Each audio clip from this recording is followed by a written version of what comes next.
Thank you. Thanks very much for coming along. It's been a great pleasure to be here. I know Edinburgh reasonably well. I had a sales role up in Scotland, so I was reminiscing as we came from the airport about different things I got up to. Playing golf in America, which is my strong memory. I won't go through the disclaimer, so we'll cover those things. I thought I'd start telling you about what a medical device is, and that was been some talks on mining and mineral activity. But a medical device kind of touches all of us if you think about the broad definition of what a medical device is. It can be anything from a walking stick to an MRI scanner. So technologies that retail for MRI scanner $5-6 million down to a walking stick or a sticking plaster, or even a tongue depressor that isn't lollipops that the GPs use. I also thought I'd show some flavour of the market size. These are two valuations of our market. It's somewhere over $300 billion as a world market for medical devices. Some people estimate that it could be growing up to around $400 billion. So it's an absolutely huge business, and people don't tend to really look at medical devices. The big things in healthcare are always pharmaceuticals. So medical devices is still a very, very large market. Similar profiles in terms of our customer calls and who buys and specifies our products, and it's also a very profitable area of business. Thought I'd share some of our story. I started the business back in 2003 with a couple of friends of mine. The company we were working for was taken over by a large American company. We saw a niche in the market for a patient-focused company. It kind of seems obvious, patient-focused healthcare, but when you realise that a lot of medical device companies are actually huge conglomerates, they actually sometimes lose focus on the actual patient themselves. We started with £20,000 of working capital. We each put in £5,000. I could borrow £5,000 off my mum and dad to actually have my estate money, which I have paid them back. I'm pleased to say that the Royal Bank of Scotland, one of their better investments back in the day, allowed us to have a £25,000 overdraft facility, which we've rarely used, but we're very grateful for at the time. With the £20,000 working capital, we bought medical devices. We were a distributor in the UK, bought them, sold them on. Carried on growing, used the profits to reinvest. Typical margins for a distributor in our industry, you'll be looking at gross margins of somewhere around 25 to 45%, and we're at the top end of that. By 2007, we'd already started licensing products. Tachytherm is a device for cooling babies, kind of counterintuitive to cool a baby, but early studies that we were actually involved with have shown that cooling a baby who's had a lack of oxygen around the time of birth, maybe the cord around the neck, or inhaled some meconium, those babies can develop cerebral palsy. But cooling them within 6 hours of birth will actually reduce the incidence of cerebral palsy in about 1 in 6 babies. And we pioneered that with some fantastic doctors. The main research was actually based in the UK. And from going from studies to actually clinical practice was a very, very short period of time for that treatment. As we developed, we got to 2015, where still as a private company, we got to sales of £9.5 million. We'd only used the facilities that RBS had given us in 11 months of those 12 years, generating a lot of cash. We employ about 40 people. And then at that point, we decided we would acquire a company called Inditherm PLC. They're an underperforming medical device company listed on the stock market on AIM, and we reversed into that organisation. So from June 2015, we have been on the London Stock Exchange as Inspiration Healthcare. We've just closed our financial year, just announced our results last week, and our turnover is 14.3 million. Mike, our CFO here, is going to go through some of the numbers a little later on. Just the background and experience, I don't see myself as an entrepreneur. We've heard talk about entrepreneurs earlier. I see myself as a medical device expert. I've been in this field since 1991. My partners are all still active in the business, even though they don't sit on the main board. So we have around a management team of around 110 years of experience at the sort of myself and the original partners. And Mike, our CFO, who joined us last September, actually came from the medical device industry as well. He's got another 12 years or so with a company listed on the Singapore Stock Exchange. So what our business is all about is really to improve patient outcomes in critical care. So when I've talked about walking sticks to MRI scanners, we focus in critical care. Critical care in a hospital is anything that's operating theatres, intensive care units, emergency departments. And in our subsector, we really focus on the operating theatres and the neonatal intensive care unit. We do also go into adult intensive care, but really those are the two main areas for us. And we're looking to develop outcome-enhancing products. These are products like a Tecotherm that can make a fundamental difference to somebody's life, actually improve their outcome, and also offer value for money to the health systems as well. We're an international supplier of intensive care equipment. We supply our neonatal brands to around 50 countries around the world, including the United States, Canada, India, Russia. We're registering, we've a highly regulated industry as well, and we register products in Japan, China, and virtually the main first world countries. But when we look at China and India, we're really aiming our products at the private health sector in those particular markets, where they will pay a premium for treating premature and sick babies. Mentioned our turnover up to 14.3 million, our operating profit 1.2 million. Mike's going to go through some of those numbers in more detail later.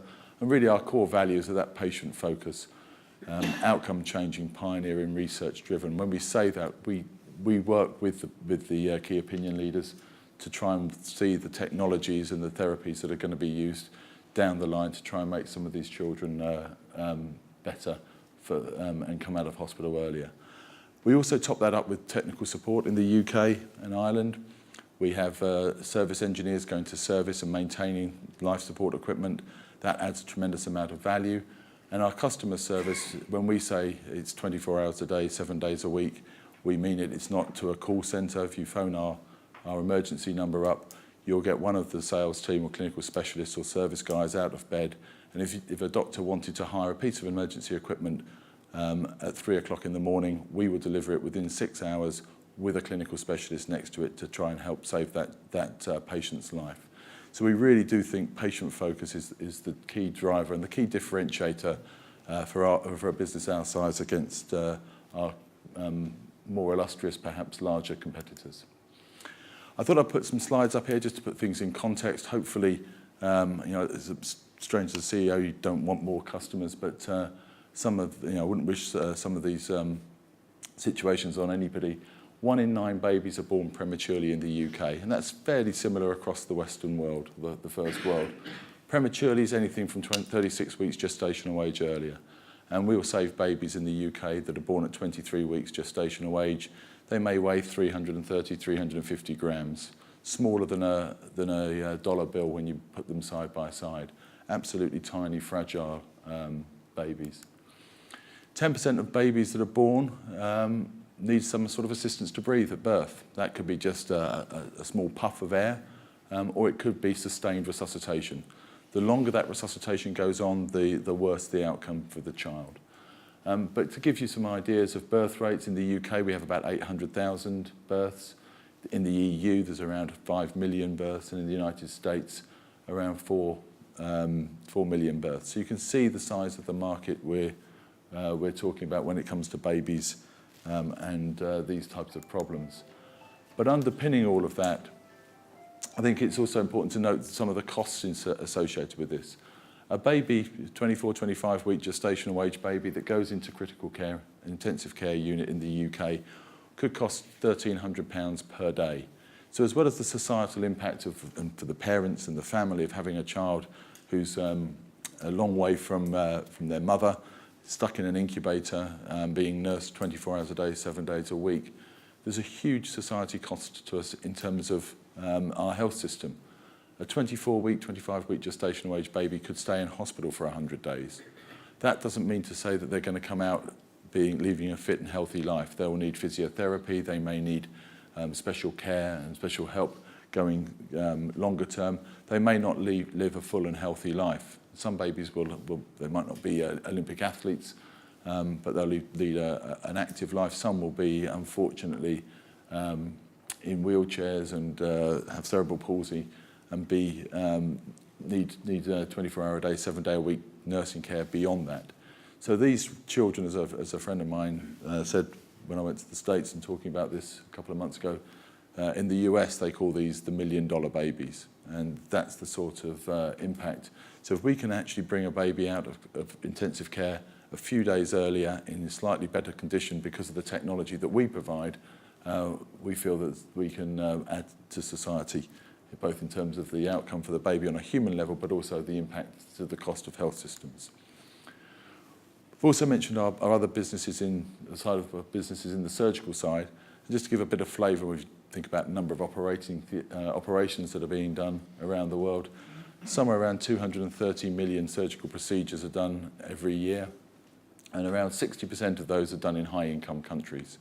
So there's a huge amount of surgical operations done, and we provide warming systems that lie underneath the patients to keep them warm during those operations.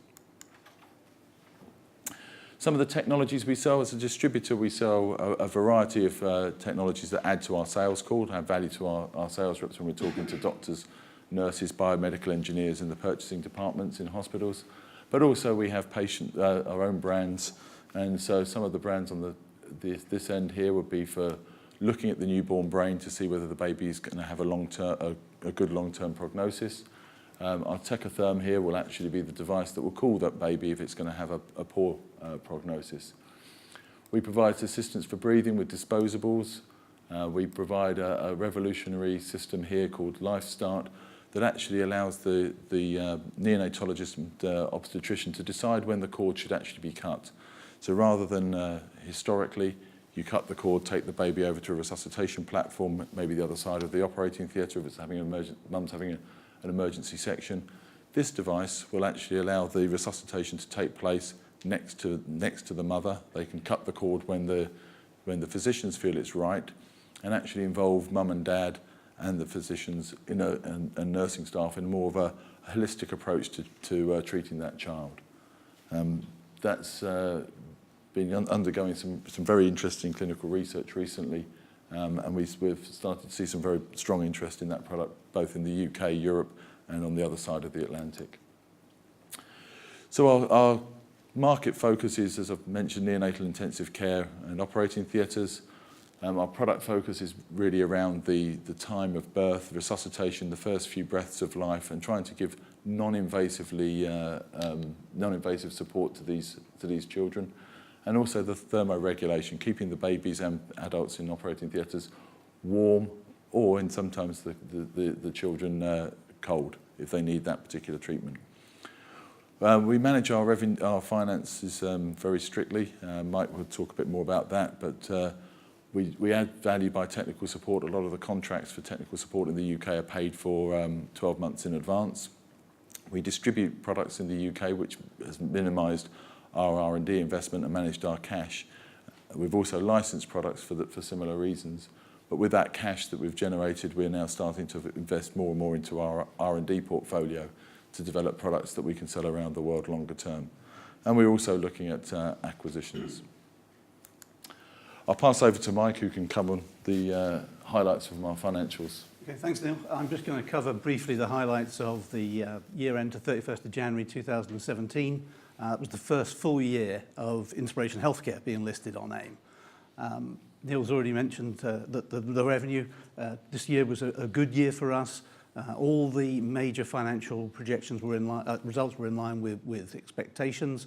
Revenue increased to 14.3 million, up 9.4%. The operating profit was 1.2 million, again in line with expectation, up 5% on the previous year. Cash ended at the end of the year at 2.1 million, slightly down from the previous year, but we're a cash generative company. We have no debt, and we're investing our cash in R&D in particular for growth. The only slight blip was I mentioned here, oh, sorry, I did that wrong, didn't I? That's the pointer. The only slight blip in the year was the gross margin percentage going down to 44.3%. And unlike The previous presenter, we suffered a little bit from Brexit, particularly in our distributed product range, where we import in euros and sell in sterling domestically. That's not a trend we expect to continue. We have a number of measures in place that will improve the margins, mainly from changing the mix of products from distributed products to those that we own the IP for or we have a license for, and improving the richness of the margin mix. The other highlights, I guess, from the year were growth came both domestically and internationally, 9.1% in the domestic markets, which is UK and Ireland, and 9.9% internationally. Our critical care division, particularly strong as our largest division, grew by 11% during the year. We inherited, as part of the reverse acquisition, a factory in Rotherham that was hugely inefficient. We've just gone through the process of restructuring that and closed that. The lease ended at the end of March, and that's now fully behind us. But to have delivered the expectation of results with a lot of major restructuring in the business was actually a big thing for us. And that's another factor in improving the margins going forward, closing that cost base. I've mentioned investment in R&D. During the last financial year, we invested 4.4% of our revenue in research and development. That's something we expect to increase slightly going forward, so that we are developing more and more of our own products, which again will help that margin mix I referred to. And finally, on the headlines, we opened a new corporate head office. The previous head office of the previous listed company was in Rotherham. We've closed that down, as I mentioned, and we've now opened a new corporate head office in Crawley in Sussex. Just to give you a bit of flavour of our revenues and where they come from, I've mentioned the mix between Inspiration branded products and distributed products. 45% now are coming from Inspiration branded products, which is up on the previous year. Distributed mix is down on the previous year. Neil mentioned technical support. That's 12% of our revenues year on year. And that grew by 17% year on year during that 2017. Just the flavour of our margins. We're sensitive about giving away too much information, but I've mentioned, I did that again. The Inspiration branded can range depending on whether we own the IP or we license the IP. Typically, we own the IP more in the operating theatre at the moment, but that's where we're also looking to invest in R&D to create the critical care products that will have that higher mix of margins. Neil's already mentioned distributed margins. For a distributor, those are not bad levels of margins operating. And technical support also delivers a high mix of margin going. Just to indicate a bit by market segment, critical care I've mentioned is the biggest at £10 million. Operating theatre is about 1.9. Critical care grew significantly during the year. Operating theatre was down slightly, but that was again due to the rationalisation of the product range, the closure of the Rotherham factory, and we're repositioning the proposition in the marketplace to move it away from a capital sale to more of a revenue budget purchase. Unlike a lot of medical device companies, you'll hear that a lot of them are dependent on large capital budgets that, we will often hear about the NHS and any healthcare system in the world being heavily constrained on. We're not reliant on capital sales. We like capital sales. They help us generate some consumable sales and some technical support. But as you can see, a third of our revenue only is generated from those capital sales in 2017. And just finally, to give you a breakdown geographically, domestic, as I mentioned, UK and Ireland is the biggest source of revenue and where the business has come from historically. Where we're looking to grow is in the international field outside of those areas. Domestic performed particularly well during 2017 and hence it's held up at 71% of our business. But we've shown growth in Americas, in Europe, which are particularly good for us. The only area that didn't grow is MENA, and that's because there was a large Saudi order in 2016, which if you adjust it out, that 9.9% international growth would actually be 23%. So that's where we're looking to grow going forward. Neil, just to cover the business environment. Thanks, Mike. Just a few things to pick up on. Perinatal healthcare is always being invested in. The great thing about our business is people always seem to have babies. I suppose that's what we're put on the planet for. And in a recession, when we can't afford Sky Sports, the birth rate does actually go up, quite ironically. Got to do something. Outcomes are always needed to be improved by health systems, and also there's a sustainable cost of healthcare. So people will pay a premium if the overall cost, healthcare economics will work. And so we can actually charge a higher price for new technology if there's an underlying story that the baby or the patient will be having a better outcome and sooner. Post-Brexit, we had an initial slowdown in the NHS, whether that was the summer where NHS purchasing went on holiday or whether that was actually some directive for the DOH, we're not sure. But as Mike mentioned, we actually had a good year domestically, and things had recovered by the year end. We have the currency volatility that Mike's mentioned, and we don't see, but we seem to think that that's now going to settle down, and we've got some plans in place to resolve that. Post-Brexit, we don't see any issues with trade tariffs for our type of products. Although we do see, not just from Brexit, but at the moment, greater scrutiny on regulatory affairs. We are in a highly regulated industry. Obviously, medical devices have to be safe, and we have quality management systems being audited as well as the products get more and more stringent. Our priorities for Outlook: continue our organic growth. It's what we've been doing. We've had 11 years. Never actually had a year where we've not grown organically. We're increasing our focus on R&D to enhance our products and our product offering around the world. We've planned some new product launches this year. We've got some great technologies coming. We've continued to invest in our regulatory affairs function to bring those onto market quicker. We'll look at acquisitions at the right time, at the right price, if we can find something that offers good value. Looking at how we're going to invest in the US market. Obviously, it's the single largest market for healthcare. There's a capital reduction, which is a mechanical situation for being able to potentially pay dividends in the future. We've got to merge our share premium account with our merger reserve account. We've now got a clear focus for our long-term growth. And we'll see we anticipate the benefit from marketing over the last 18 months with those, especially around those Inditherm products. So thanks very much. Great, thank you very much. Can I open up for questions? You've got a question at the back there, I think.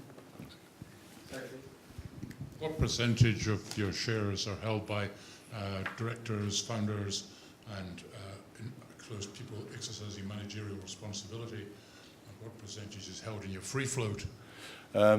Management shares, myself on the board, is about 50%. There is another, I think it's 22%, which is held by the original founders who are not on the board.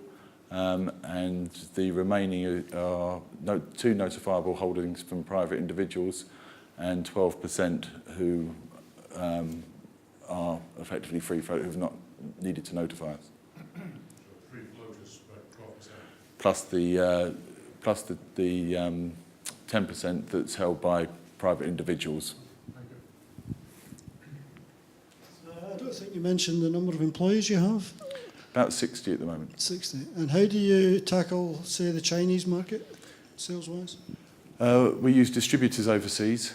We've got a group of distributor managers, international sales team, who will appoint managed distributors. The biggest challenge is something like the Chinese market is getting through the Chinese equivalent of the FDA for product registrations. They have a different system, not dissimilar to CE marking or the FDA in the US, but it does have their own subtle differences of what they need to see to be able to release a product into China.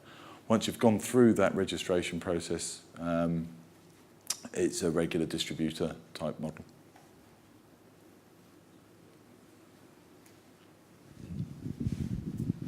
Can I ask you to what extent any of your products rely on Microsoft software for either its operating system or its management? Very few. No, most of our products are completely standalone. Devices don't have, if they have software on them, they don't actually connect to the internet. So they are protected in that way. We have some software in there, but the device itself will only talk to something very locally through a USB stick and won't necessarily talk to the internet. I had a quick question, if I may. It's on R&D and whether you could give any comments on any other products or anything else in the pipeline. You mentioned the umbilical cord device, monitoring device. Is there anything else as advanced as that, or other things coming on in the next, say, 12 to 18 months you can comment on? Yeah, we've got a couple of interesting ones. A device that reduces the impact of what we would call the work of breathing for a baby. So a premature baby needs to breathe. When you breathe unnaturally by forcing gas into a baby, there's a work that they have to do to breathe out against that gas. That tires the baby out and actually leads them to needing further resuscitation. We're launching a part of that system will be launched in the next few months. We've got a new control system for the patient warming in the operating theatre, which is going to hopefully be submitted for regulatory clearance sometime in June, and then that will come out into the market over the next couple of months after that. And then it's really just there's some other things that we're working on that are a bit earlier stage, and I prefer not to have to divulge too much of those at the moment. If I may, how difficult is the challenge of protecting any IP that's associated with those products, mentioning China or other emerging markets? The novel breathing device, that's patented. We licensed the patents from some Swedish anaesthetists, and that's covered through the PCT, and then we pick up the national registrations where we need to. We have had patents, historically inherited patents from China that covered China. My personal view is that we wouldn't look to patent devices in China. We haven't got the expertise and the resources to defend any patents in China. So we'll pick up patents for North America and in Europe, where first world medical practice would use our products. We would use our brand awareness for being first to market in somewhere like China. And if the Chinese companies copied our product and sold it into the mass market in China, that's probably not a market we would have ever been able to take anyway with the infrastructure and the size that we have. Great. Thank you very much, Chris. Thank you.